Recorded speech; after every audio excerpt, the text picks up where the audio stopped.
CIA teaches us that all stories are built of two parts. They're built of a message and a narrative. The difference has to do with what levers you're pulling on inside the person's psychology. That's the way the government works. They know that they're shaping something to maximize the opportunity for a predictable narrative. So they already know they're not being honest. All that considered, what's going on with the US, Israel, and Iran? Netanyahu, after the October 7th attacks, realized that he has kind of a once-in-a-generation opportunity to combat Iran, kick them back decades or longer in terms of their ability to launch a realistic threat against Israel. Did they have the bomb, or were they close to having the bomb? Or does it matter? Marco Rubio was on there and he just said, look, they got 60% uranium, you don't need that. He's like, that's enough for me, we gotta go in there. So what we have is a convenient excuse to make a show out of blowing up these 3 nuclear facilities that may or may not even be where the 60% uranium is being saved or preserved. Iran promised a response. They didn't promise it's gonna be in 5 days. That doesn't mean that in 3 years there's not gonna be a fucking dirty bomb that goes off in New York City. What's next for Andrew? What's important to me is shaping the future for my children. So the success that I have in business, the success that we have with Shadow Cell, the success that we have on the internet is all secondary to the life I'm trying to give them. We have plans to immigrate and leave the United States. I'm trying to create global citizens, not blind, hard-headed Americans with their blind, hard-headed opinions. I can't shape the world, but I can shape the world for my kids.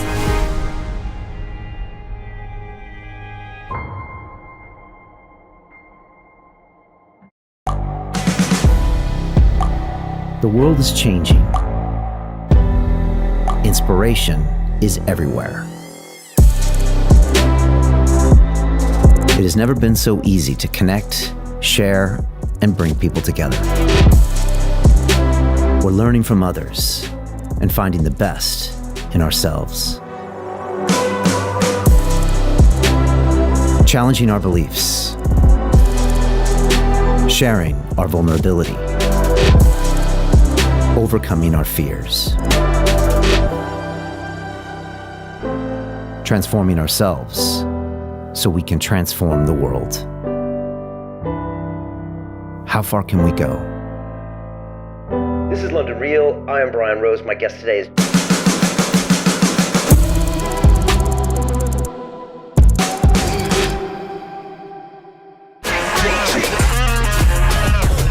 Hey, I know investing in crypto is scary.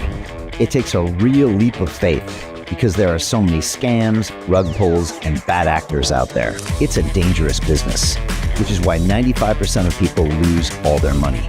Well, that's why I created the London Real Investment Club, so you can access the hottest deals on the planet and use the crypto bull market to create the generational wealth that you deserve. Join my team of over 100 people from around the world that are making millions of dollars behind the scenes investing in blockchain, AI, Web3 games, DeFi, Bitcoin, and more. Don't miss out. Click the link below to book a call with one of my team now. But hurry, this bull market will end soon. I know investing in crypto can be scary. That's why you gotta join the investment club. Pull the trigger. Let's do this.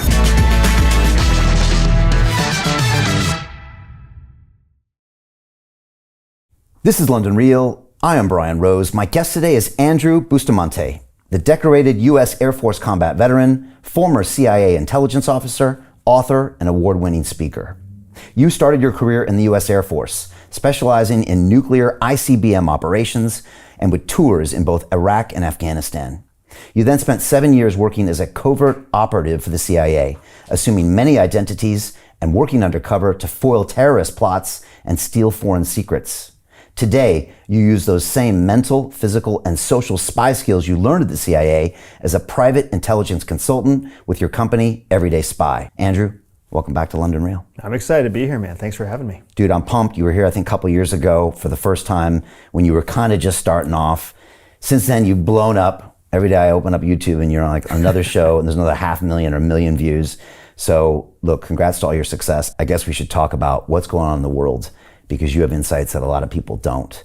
And so for people that don't know, at this point, the US has bombed Iran with the bunker busters. We think we have a temporary ceasefire between Israel and Iran, but we don't know if that's going to hold.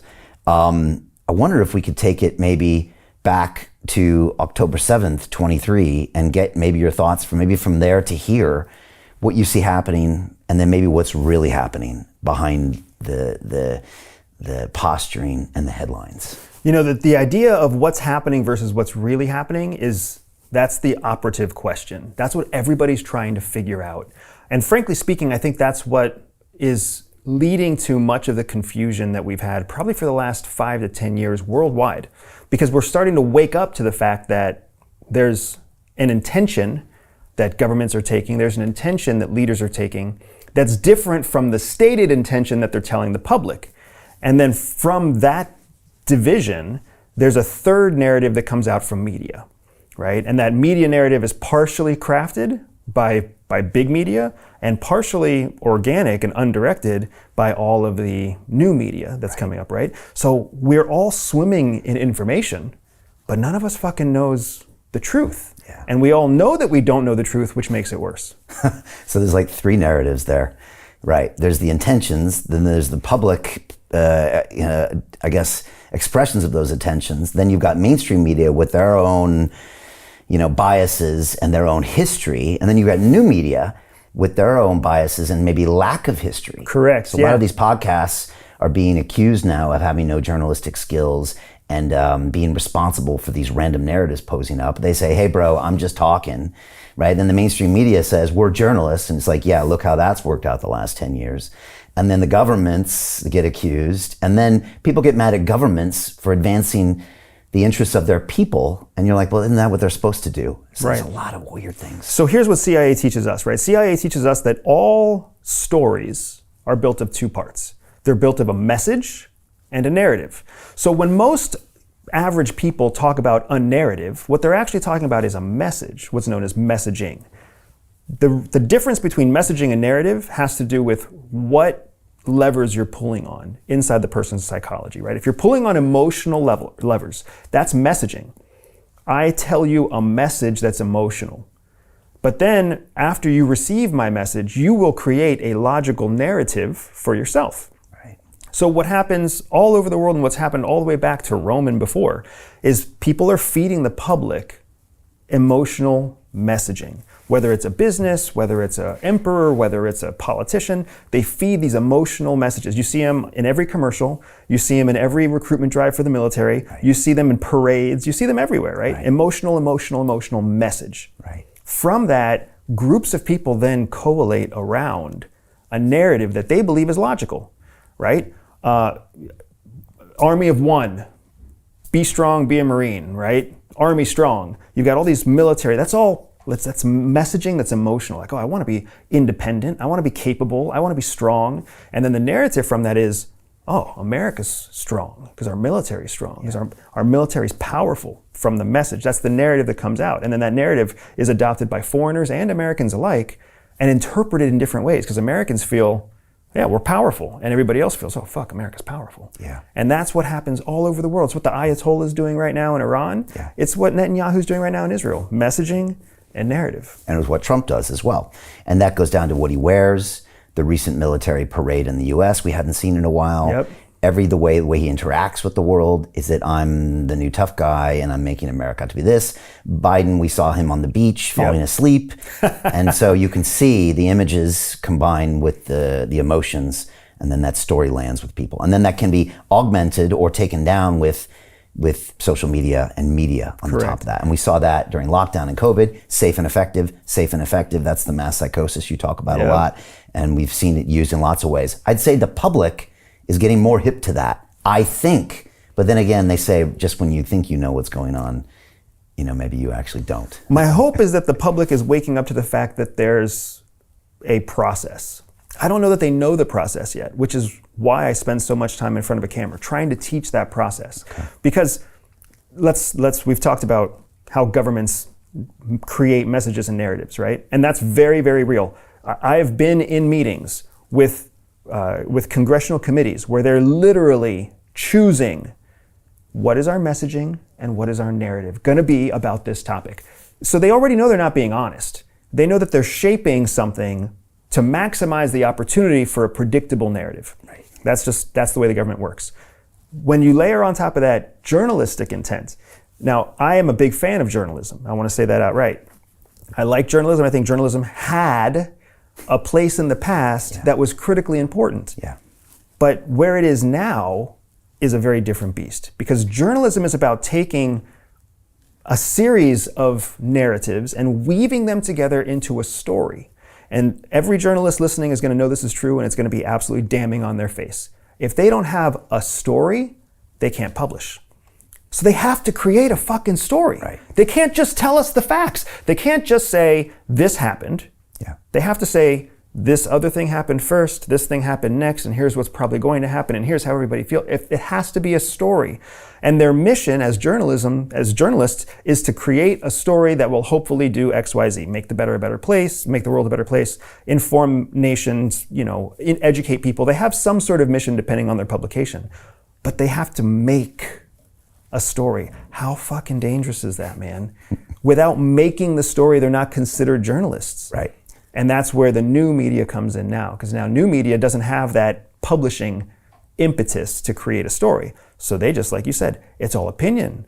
It's opinion and observation and pontification and extrapolation, which isn't necessarily any better or worse, but at least now they're willing to have a conversation about facts and openly say, we are speculating on what could happen next with these facts, but let's focus on the facts, which is something that neither media publishing format ever did before.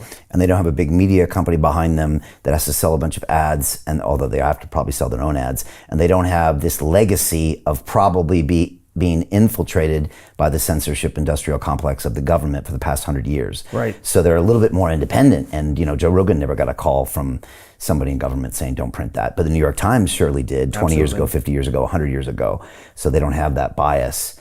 Look, we make documentary films. And when you watch one of my documentary films, you're like, oh, this is just, like a camera followed Brian around when he went to South America and drank the ayahuasca and then went to talk to his parents about their divorce. No, it's actually a crafted story to give you a hero's journey, because without that narrative, they won't learn anything. Right. So we kind of know that you have to tell a story. And most people just think stories are normal. And that's the way the world is, this hero's journey, when in fact, it's not that. Stories are an art form. Yeah. And that's what journalism used to be. It used to be a blend of art and fact that was regulated. So it had to be free and fair and unbiased. But all that melted away in the 70s. And now journalism is just competing for clicks the same way that any other influencer is competing for clicks. So none of that is designed to serve the end user. Just like you said, it's meant to serve the advertiser, most of which don't like advertising in mainstream media. Because what advertisers want is high quality, highly vetted leads to come into their platform. Yeah. Well, when you only have 4 major publishing broadcasters, nothing's quality. You're talking to the 17-year-old Republican just as much as you're talking to the 80-year-old Republican. So do you put on the fucking toenail fungus medicine ad, or do you put on the gun ad? They don't know, and advertisers hate that, which is a large part of why they're migrating to new media too, because new media is hyper isolated. Yeah, I was watching Steve Bannon's War Room on Twitter the other day, and I saw his ads come up, and they were really old guys pitching gold and all this, and I was like, okay, I get the demo. It's a very different demo, but obviously one that works really well for them. Right. All right, all that considered, what's going on with the U.S., Israel, and Iran? Let's talk about that from your perspective, with your background. So first of all, I want to say I think what's happening is extremely rational, very logical, and it's timed intentionally. So what am I saying? I'm saying I don't think Israel's pulling puppet strings over Donald Trump, and I don't think Donald Trump is making strategic decisions that are in the best interest of the United States. I don't think any of those small things are happening. What I think is happening is that Netanyahu, after the October 7th attacks, realized that he has kind of a once-in-a-generation opportunity to combat what is truly an existential threat for Israel, Iran being that existential threat. He has an opportunity to kick them back decades or longer in terms of their ability to launch a realistic threat against Israel. Right. Great line in politics is never let a good crisis go to waste. And so it was a terrible thing that happened that day, but at the same time, it gave him potentially the power to do things he couldn't normally do. Correct. It gave him an opportunity, a window of time when he had the people behind him, he had his own war council behind him, he had the military behind him. So he had to act fast, very similar to 9/11, when a divided, a very complacent United States all of a sudden had everybody's support to go do whatever you got to do, right? Okay. So Netanyahu realized that and moved on Gaza very quickly. Now, the narrative that came out of Gaza is divided. Some people think it's an ethnic cleansing or a genocide of the Palestinians. Other people think that it's a validated hunt for Hamas that's hiding among the population. So there's two different narratives that are in limbo.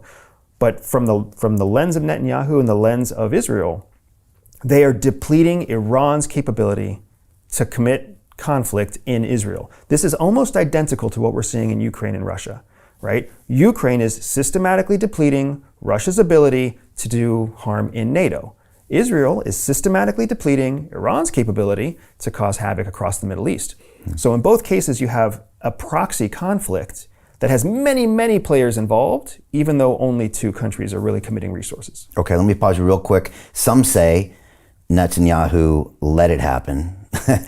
Some say that it was just an opportunity. Do you have a comment on that without going too deep down the rabbit hole? In my experience, the probability is that it is not any kind of conspiracy. The probability is that IDF forces identified the attack, escalated through internal communications, but IDF didn't communicate well enough with Mossad and Shin Bet, and then as a result, a disaster happened. That's only because 9/11 is an example of that. We have multiple examples of cross communication within a democracy not working effectively to secure the border. So I would say it's 80% probability that happened, 20% something shady happened.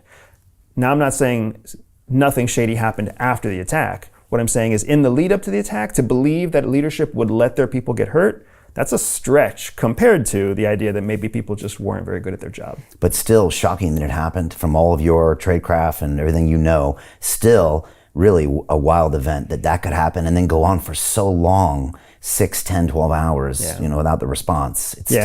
It's fascinating because it really demonstrates the difference between the idea that we all have of Israel and the reality of Israel. Yeah. Right. Okay. And that's every time we have that juxtaposition, it's really important. The idea we had about Russia, the realities of Russia. The idea we had about Ukraine, the truth about Ukraine. And we all have to understand what we believe to be true is an image that is crafted over time, just like Mossad has crafted an image, and they are currently trying to recraft that image with these wild exploits all over the world. Even the belief in U.S. military power versus the reality in Afghanistan or Iraq. That was another big one. And again, the U.S. is trying to repair this with this B-2 bomber. Yes. The 12-day war, again, that's a part of the narrative. Not a single, American died. They're trying to build that back up. Right. We launched 13 Tomahawk missiles from underwater in a submarine. Why the fuck would we do that? We already knew the Tomahawk missile wasn't going to penetrate deep enough to cause damage. So we did it really just to show the world, hey guys, we can launch cruise missiles that are highly targetable, that are almost impossible to shoot down from a submarine underwater. And they launched it after the B-2 raid. So mission accomplished, and now it was just like fireworks at the end. Yeah, Bannon said the same thing. He said that was just that was just a little bit of a show-off move, but didn't seem to really have the point. Okay, so you set the scene. Bibi has this opportunity, and he decides to take it all the way, and that's what's happened over the last almost 21 months. Yeah, because if you think about it, if you look at it through the lens of strategic intent, right? Yes, Netanyahu is in trouble in his own country. He's got a population that only partially believes in him. He's got corruption charges. He's got all sorts of legal issues. So the longer a war lasts, the longer he gets to delay punitive action. Plus, if he's the guy that saves them against Iran, maybe then the courts will go easy on him. So yes, all of that's true. All of that exists. We can't ignore that. However, you also have to acknowledge the fact that up until October 7th, you had Houthis threatening Israel, Hamas, Hezbollah, both threatening Israel, and Iran threatening Israel. And 3 of the 4 of them had all promised to destroy the Israeli state. That's existential, right? Existential threats are threats that truly will destroy your existence, the existence of the Jewish nation, the Israeli nation.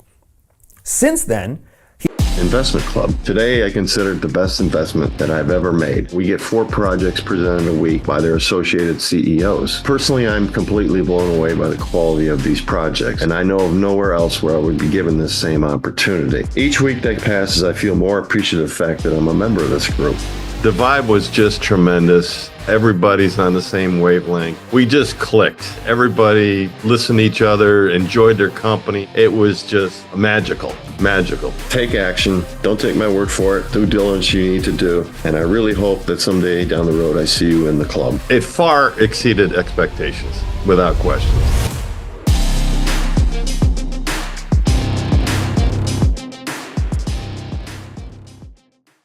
He has gutted Hezbollah leadership.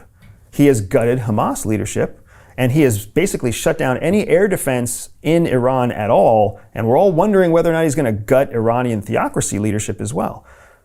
What that means for the people of Israel is they have breathing room. Whether they put him in jail or not, whether this ends tomorrow or ends in another 2 years, they have breathing room before they have to worry about any existential threat actually rising to a place where they can truly snuff out the Israeli state. That's the hope.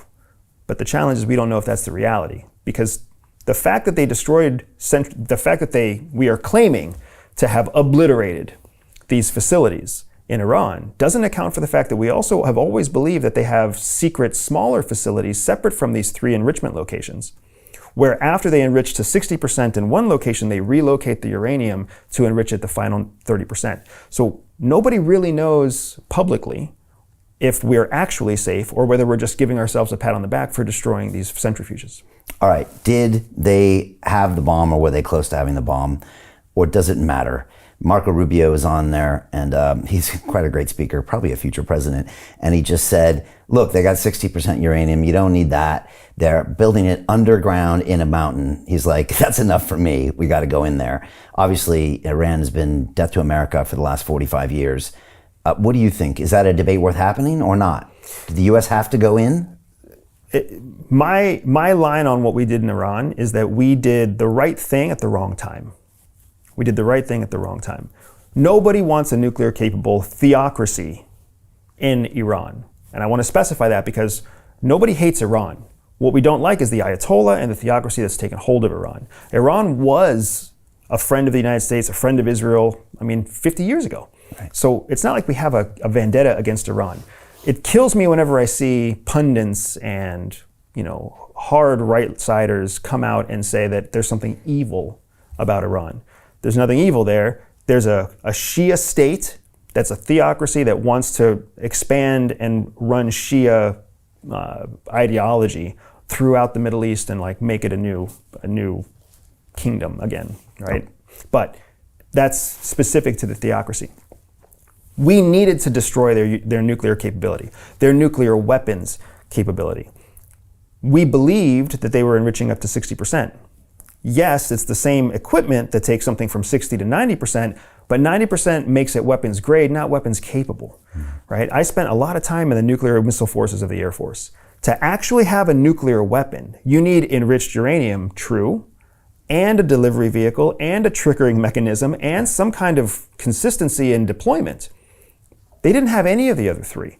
We watch North Korea launch missiles that blow up in the sky all the time. Yeah, they still don't have that, do they? Correct. Right. Iran has none of that. So what we have is a convenient excuse to make a show out of blowing up these 3 nuclear facilities that may or may not even be where the 60% uranium is being saved or preserved. What about a suitcase bomb, though? That kind of changes it. Well, a suitcase bomb can be done with dirty, nasty nuclear material. Okay, right. Right? If you think about how much damage comes from a nuclear meltdown of a civilian plant. And all of that enrichment is only up to 3.5%.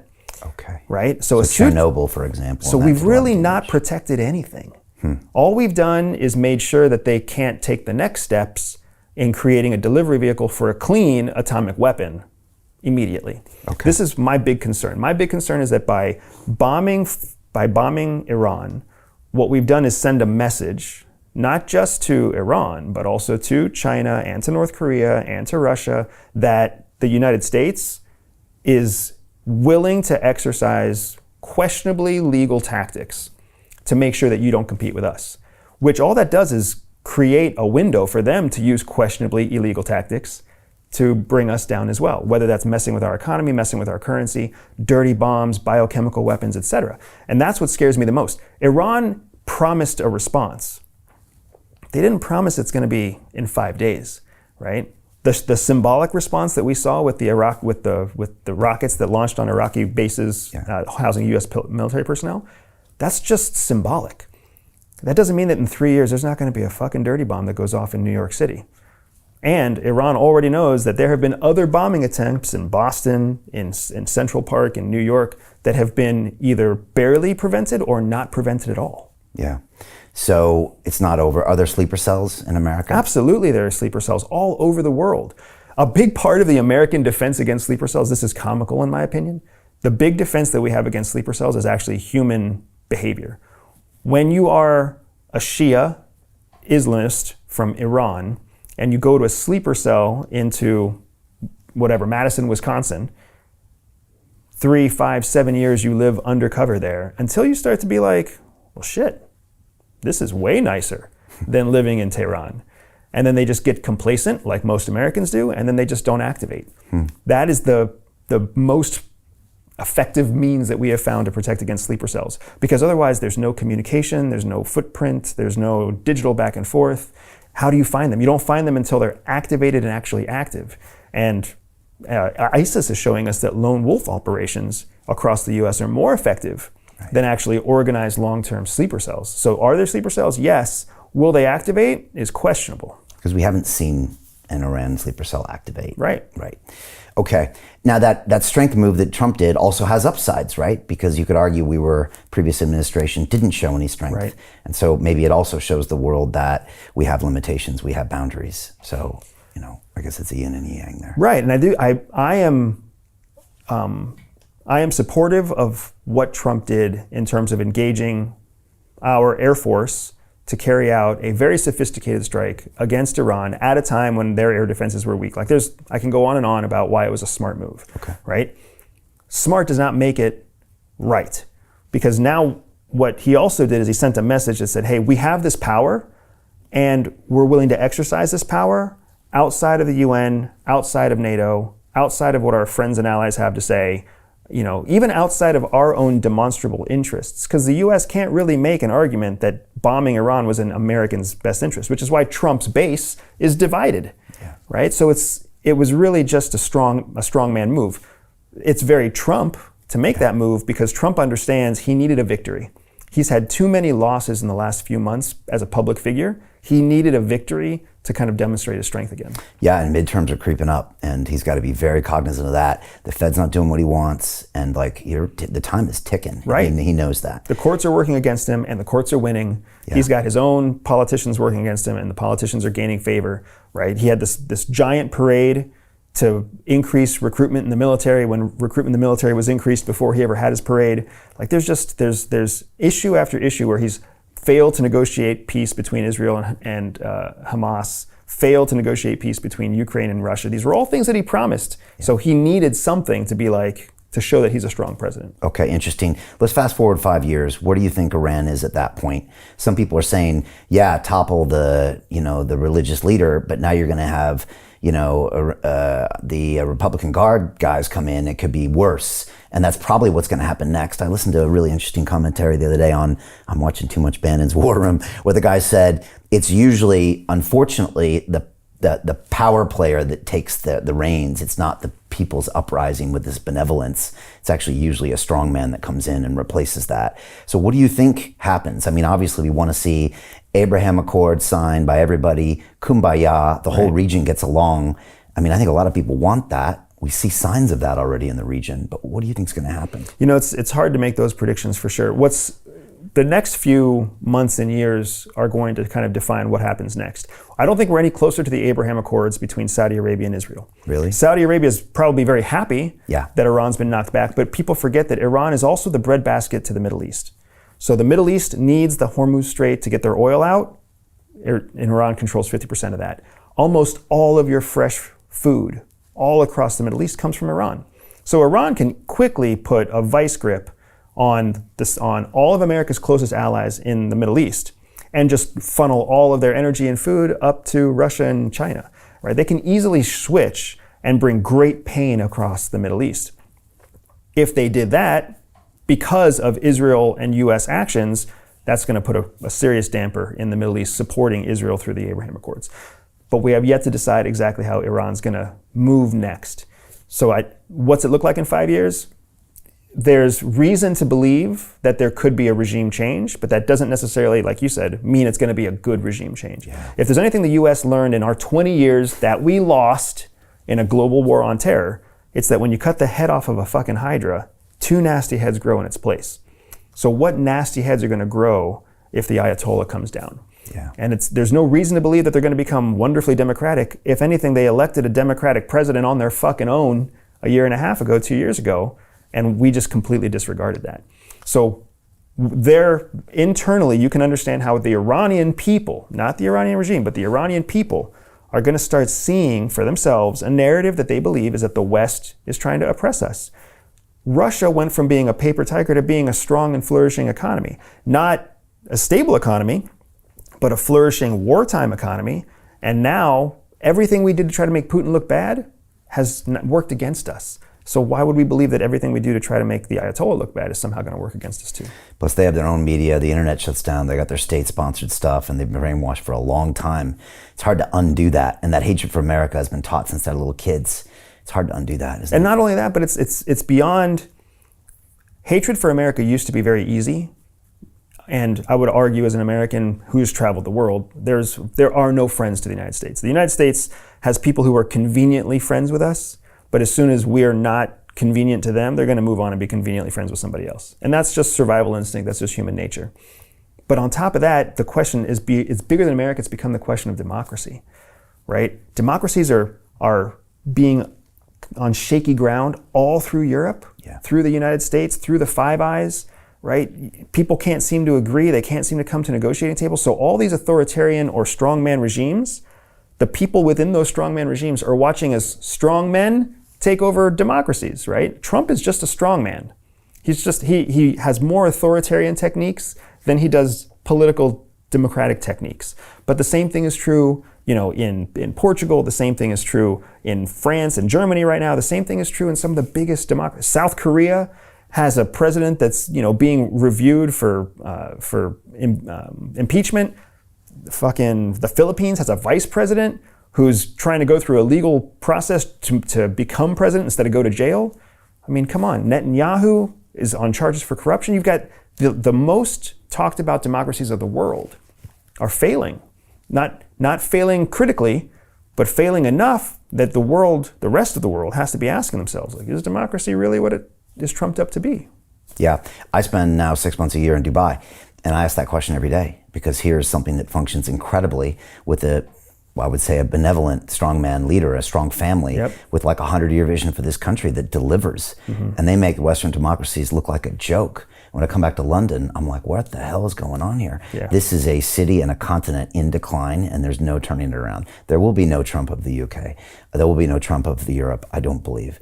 America kind of got that. We'll see where this goes. But you can't make this argument anymore that democracy is the best for everyone. I never believed that anyways. But you're right. It's now the narrative that's of question right now. And some people are really showing that you don't need that democracy. And think about it, even just 10 years ago. Yeah. 10 years ago, people would just blindly say democracy is the best. Yeah. 20 years ago, we were still trying to forcibly drive countries to adopt democracy. Democracy's a few hundred years old. Yeah. Right? And democracy didn't serve Rome. So, what is really going to be the government of the future? And that's why I think it's such an exciting time where we are right now, because we are literally watching as technology and education and the reach of information expand, and this idea of democratic equality shrinks, right? We've got huge socioeconomic divides, huge political divides. It's a very small part of the population that makes a very large impact. And we're all realizing that. And it's making it so that even young people who have predominantly been the progressive liberal voices of the world, even young people are saying, well, fuck that. I'd rather be one of the few that's rich rather than one of the many that's poor in pursuit of equality or democracy. And that's going to get even more polarized with artificial intelligence, I believe. Absolutely. The people at the top are going to use that to get even more power and wealth, and the people at the bottom are going to get less and less opportunities. People who adopt AI are going to use it for innovation and opportunity. People who delay the adoption of AI are going to be left behind. And then you've got the people who are going to try to adopt AI for partially for reasons that somebody else has come up with, and they're going to never break out of a certain level of wealth or capability. I've had all the AI experts in here, and they say pretty much the same thing. I'm not scared of the AI, I'm scared of the people that are going to use AI to dominate the world. And we already see this crazy scramble going on in Silicon Valley, because they all can see this is the technology to scale. I'm also scared of AI too, because once it gets done with them, it's going to have its own voice. But that's another story. Just to finish up with the Middle East, from pure tradecraft perspective, what did you personally think when you woke up and saw that Mossad had detonated those beepers? Or some of these incredible feats, the falling of Syria, or some of these other things that I don't think anybody ever saw coming. What did you make of that? Because I'm guessing the CIA couldn't have done something like that. Yeah, so it's funny because CIA has a lot of priorities. The whole world is of interest to the CIA. So because of that, you take your multi-trillion-dollar budget and then you split it out over 163 countries, and all of a sudden you don't have very much capability in any specific country. And people don't understand that the CIA is directed based off of intelligence policymakers who are elected officials. So as we elect idiots into office, whether you think Trump's an idiot or not, we all know that the senators and congresspeople under Trump are various levels of idiocracy, right? So you've got all these people who have a voice in what is the national security priority data set. So CIA has to follow whatever those directions are according to where the budget comes from. The budget comes from Congress. So why do I say all that? I say all that because for sure, what you see with Mossad can't be replicated by CIA. Mossad has one primary threat, Iran. And then its second primary threat is Iranian proxies. So everything that they've ever focused on, all their money, all their capability, everything is really focused in almost one exclusive direction. And as they've had success with the Abraham Accords across parts of the Middle East, they've been able to reduce what they've had to put into protecting themselves against Sunni Muslims. So you've got this focus, and on top of that focus, you have a very risk-tolerant intelligence service, because the people will tolerate things that Mossad does where Americans would never tolerate if CIA acted the same way that Mossad acted, right? Americans would not be proud if we sent an agent on a motorcycle to strap a bomb to someone's car in public. They would not be proud if, an AT van or an A-team van had a panel drop and a machine gun that was mounted there to assassinate engineers, civilians around the world. Americans would have a problem with that Israelis don't have. Right. That happened a few years ago, right, to the Iranian scientists. Correct. So Mossad does incredible things because they have a population that supports them, and the rest of us get to watch with clean hands and say, wow, it's like the movies. But if we did that kind of shit, there'd be riots in the street like we see in California. That being said, the plastic and the beepers was pretty phenomenal. Pretty phenomenal. Phenomenal. And I think what you're seeing, what people also need to understand is one of the reasons that Mossad is so capable is because they're always innovating new kind of cutting edge, high risk operations, and they're planning them and they're wargaming them and they're setting them in motion as precautions just in case they choose to exercise it in the future. So it's not like they're sitting around a table and then they come up with this idea and then 2 days later it's executed. They thought about this years ago. They thought about this 3, 5, 12 years ago, and back then Netanyahu and the Security Council were like, this is not the right time. This is not the right time. But after dropping the ball on October 7th, this is a time when they need to win some WASTA back. So they're like, let's launch our big showy stuff, just like our Tomahawk missiles from the United States. Let's blow up pagers just to show the world that we can. Yeah, there's collateral damage. No one's going to focus on that. Yeah, we're also blowing up kids in some places. No one's going to focus on that. And now let's launch drones from inside Iran. Let's do. We don't have to, but let's do it anyways, just to show that we can. Because Netanyahu wants to put fear.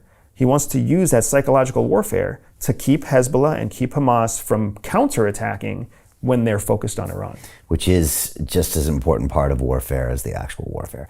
There was this conversation, I don't know if it was real or not, on Twitter. Of course, we're now seeing this on our social media, of a Mossad guy calling up one of the Iranian generals saying, you got 12 hours to publicly come out with a video and say, I'm giving up, I'm walking out. He's like, we already killed this guy, this guy, this guy, and you're next, and you're gonna take your wife and your kid and these things with you.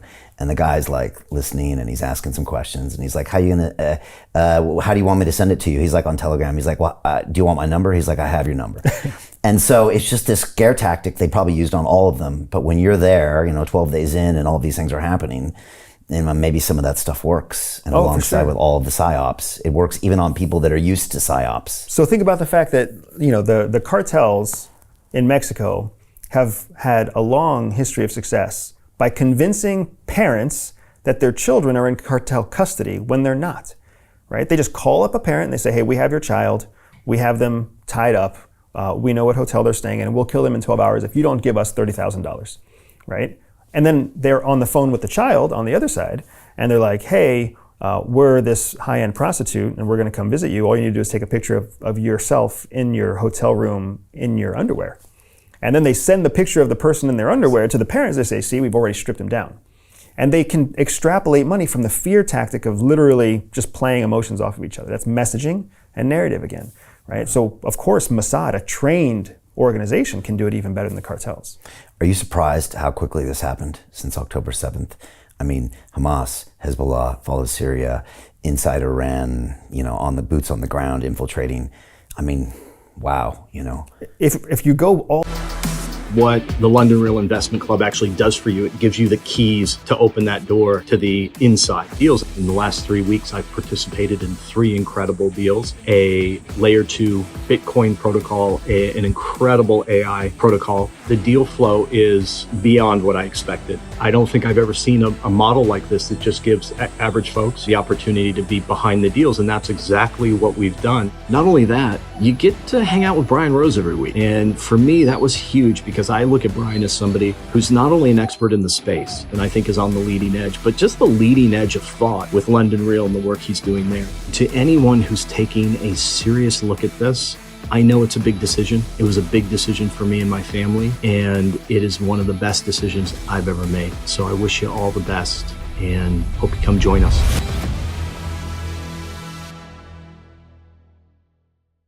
all the way back to 2022, really, with Russia's invasion of Ukraine, you can see the tempo of war changing. It used to be that these things took months or years. It used to be that even before that, there were these limited conflicts, right? And limited conflicts would kind of burn out because nobody would support them. Well, now what's happening is these limited conflicts are getting the world's support, financial, weapons, intel, strategy, and they're burning longer. And then as they burn longer, more people get involved, and then there's more politics that come into play as well. You know, people need victories, people want to capitalize on distraction. That's a lot of what we're seeing right now. So the tempo is absolutely speeding up. I say that because I am surprised in a way that we're seeing conflict increase at a rapid pace, even while everybody says they want peace. But I'm not surprised that conflict is escalating in the way that it is, because human nature is such that, like you said, don't let a good crisis go to waste. So everybody's looking at every new crisis and saying, can I use this? How can I use this? Oh, man, what a crazy world to be a part of. And also you're seeing the narratives of like the Hezbollah strength or the Syrian regime or the Iranian regime. Also, the narrative gets decimated too, you know? Yeah. And then it's much easier to just continue to plow through. Yeah, you brought up Syria a few times now. What's impressive to me about Syria is Turkey going back on the world stage again, right? And yes, Israel had a role, but their role was very limited, and really it was serving Israeli interests in the Golan Heights. Like, that was their primary focus. Right. The rest of Syria is a victory for Turkey, and a very pragmatic victory for Turkey, because Turkey needed a fucking trading partner that was the next neighbor over, and they lost that with the previous regime. So Turkey has been heavily engaged in this work across Syria. And the fact that the United States is even meeting with the current leader of Syria, who's a former extremist, right? These are all signs to show just how powerful Turkey is still as a world player, as a political and diplomatic world player, not just a strongman, even though obviously there's some very strongman tendencies in Turkey. Yeah, you're right. It's a whole chessboard over there, and I heard, that was a Turkish victory as well. Is there anything else in the world that maybe keeps you up at night, or that you think about? I guess we're talking less about Russia, Ukraine now because of the Middle East. Is it, elections in Europe? Is it the economy? Is it tariffs? Is there anything else that you try to get people to pay attention to? Every time I get an opportunity to tell people what I'm focused on, I tell people I'm focused on Europe, because Europe is one of the few places in the world where you have a concentration of multiple independent countries that have to cooperate for their own economic and military welfare. And they're not. It's still undecided if they'll find a way to cooperate or not, or whether they're going to break into even further, subcompacted groups. But the idea of NATO is struggling, the UN is struggling, like international law and international justice, all of these things they're rocky right now. People are just selectively choosing to disregard, right? The International Criminal Court puts warrants on the arrest for both Putin and Netanyahu, and both Putin and Netanyahu still travel to UN countries and get passes, right? Yeah. So what does it all mean? Are we actually upholding the justice and the law and the promises that we make to each other, or are treaties just empty? And that's really what we're seeing across Europe. The United States has always been its own beast. And the United States 100% is falling victim to celebrity politics right now. It's been falling victim to celebrity politics since Barack Obama, right? Barack Obama was elected because of popularity, because of celebrity, right? And then Trump came in because of celebrity. And then Biden came in off of Obama's celebrity. And now Trump's back in again. I don't see celebrity politics changing in the U.S. anytime soon. You were just talking about Marco Rubio, right? That's all celebrity. Yeah. That's all. He's just trying to gain more. Yeah. So our age of the professional politician has passed, and our age of the statesman has long passed. So who the fuck knows what's coming up next for the United States? But Europe is still at a place where it gets to decide. It's still dissolving parliaments and revoting politics and trying to bring prime ministers in that are proper and appropriate. But is it going to fall victim to celebrity politics too? Because right now a lot of politicians in Europe are essentially choosing pro-Trump or anti-Trump as their platform. Yeah. Well, if all you're going to do is make your country pro or counter America's populist ideas, that's not independence at all. So I'm keeping an eye on Europe, because Europe is really going to set the temperature for whether democracy has a place in the future or whether it really is a thing of the past. Do you think this inherent socialism that Europe is founded on, that actually a lot of people don't know until you visit here and you start seeing it everywhere? And look, the UK is somewhere in between, the US and here, but the UK definitely has these socialist tendencies, just from the attitudes of people. Yeah. But you go into Europe and it really is this old socialist state. And I just see that, and I see these kind of broken, somewhat bankrupt, classical democracies that hold their head up high with this pride, but when you dig down, it's just a mess underneath it, from the health services to the public transport to the everything. Does it have a chance of turning that around? It's a good question. And when you walk through certain streets in Portugal and Italy and Spain, you definitely feel like there's no hope here, right? When you can literally see the lack of ambition in people's faces. You can see the hopelessness in their face, because they know, I was born and I'm going to die and I'm going to work in between, and that's all there is to it. And I'm going to pay 45% taxes along the way. Like, that's just life, right? You can see by the lack of billionaires, you can see by the lack of innovation, you can see by all of these things that socialism has taken root in many, many cultural elements across the democracies of Europe. It can always change. It can always change, because it's really just a matter of policy and a matter of meritocracy for the few that make a substantial impact. But when you can't inspire a child to innovate because you tell them from the beginning, you're a cog in a wheel, and the best you can be for your country is to be that cog in the wheel. It's very hard to innovate and excite those people. But there's always outliers. Right. So it's going to take an outlier to allow the other outliers to blossom. But there's still more hope there, I would say, for them to turn around their democracies than the direction the United States is going right now, with their heavy bipolar populist attitudes.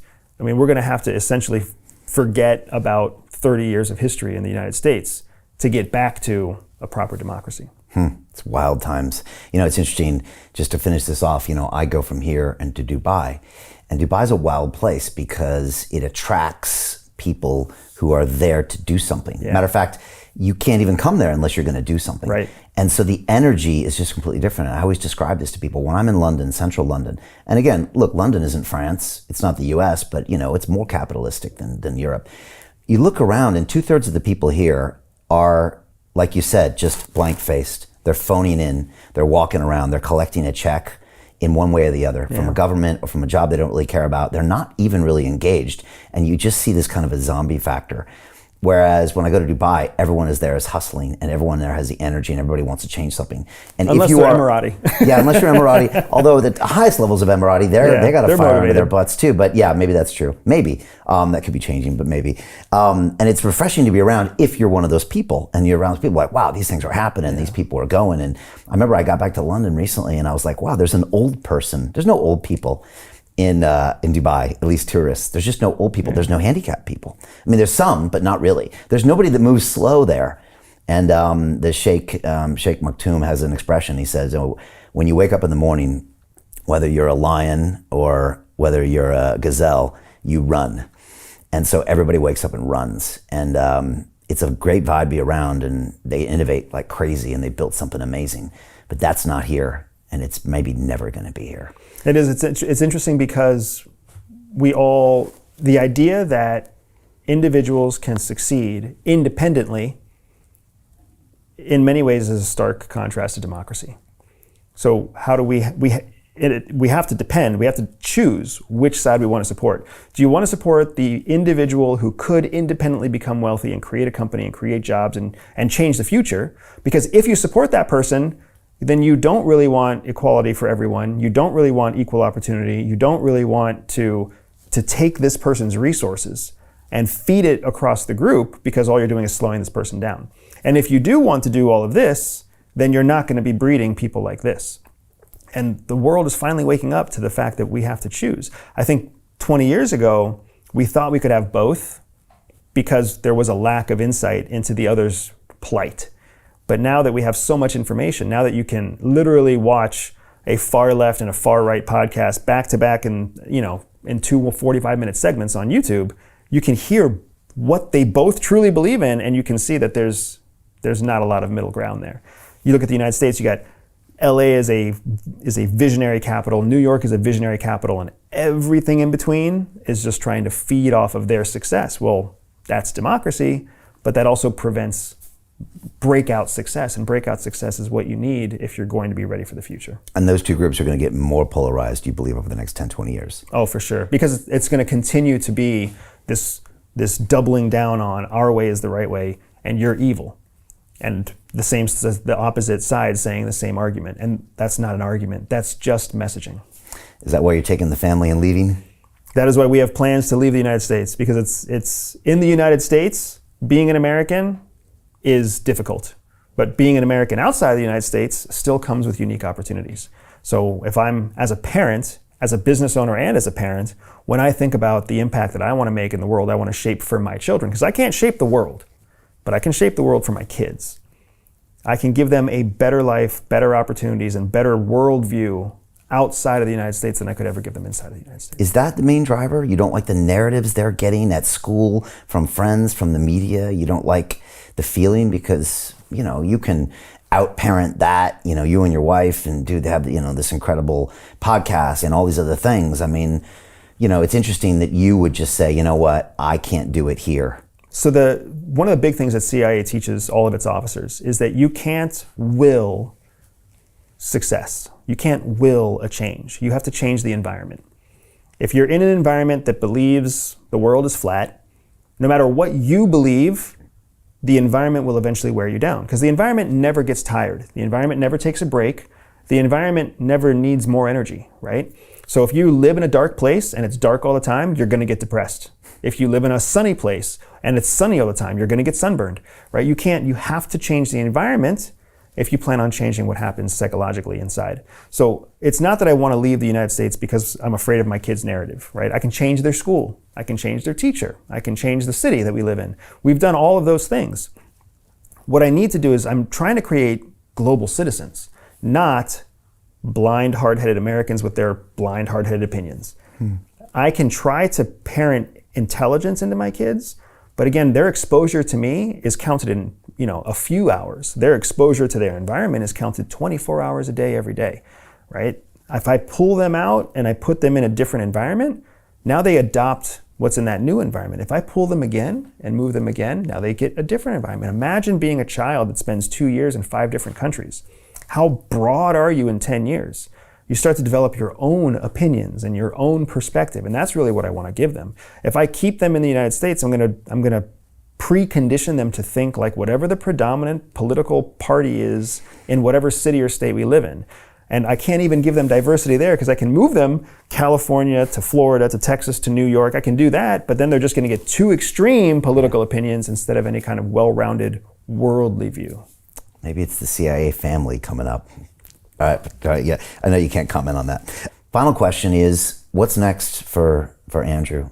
You know, what do the next 5 years look like for you and your wife and your family? You know, you're obviously having a tremendous success with your business, and you're on so many amazing media channels as well. But what's important to you? What's important to me is shaping the future for my children. So the success that I have in business, the success that we have with Shadow Cell, the success that we have on the internet is all secondary to the life I'm trying to give them. We have plans to immigrate and leave the United States. We've talked about that, and other folks know that that's coming. My plan is to build a life for them someplace where we can enjoy some anonymity again. Because right now, I mean, I travel the United States, I travel any English-speaking country, and I'm observed everywhere. People recognize the hair, they want selfies, they want to have a conversation about geopolitics, and I welcome that conversation for now. But the next 5 years is going to look like me intentionally creating more isolation and more distance from the American public. Are you going to do media still? I'll still do media, but I'll be very selective about where I do media. But you'll still run your business. And I'll pour myself, correct, and I'll pour myself into the few clients that I have, and I'll pour myself into my children in a way that I haven't gotten a chance to do for the last few years. You're going to have to cut that hair, young man. Otherwise, it's a giveaway for sure. Absolutely. And congrats on all your success. I mean, literally, I just love it when I see you out there and like you just rack up the views. And I don't know, it's something about you. You just connect with all sorts of people and all sorts of audiences with all sorts of interviewers, and you always crush it, whether you're on Friedman or you're with Patrick Bet-David or on all these places. Like, it always crushes. And I end up watching you myself, even though I've talked to you 3 times now. So look, that's amazing. And congrats for making the bold move to get out of the US. You're going to get a lot of hate for that. But congratulations for doing that. And it sounds like you got everything of interest. So there you go. Shadow Cell, an insider account of America's new spy war. Grab a copy and then come back and see us again sometime in the next couple of years. All right? Got it, Brian. Thank you, Andrew. Appreciate you, man.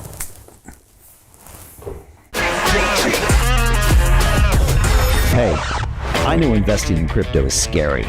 It takes a real leap of faith because there are so many scams, rug pulls, and bad actors out there. It's a dangerous business, which is why 95% of people lose all their money. Well, that's why I created the London Real Investment Club, so you can access the hottest deals on the planet and use the crypto bull market to create the generational wealth that you deserve. Join my team of over 100 people from around the world that are making millions of dollars behind the scenes investing in blockchain, AI, Web3 games, DeFi, Bitcoin, and more. Don't miss out. Click the link below to book a call with one of my team now. But hurry, this bull market will end soon. I know investing crypto can be scary. That's why you gotta join the investment club. Pull the trigger. Let's do this.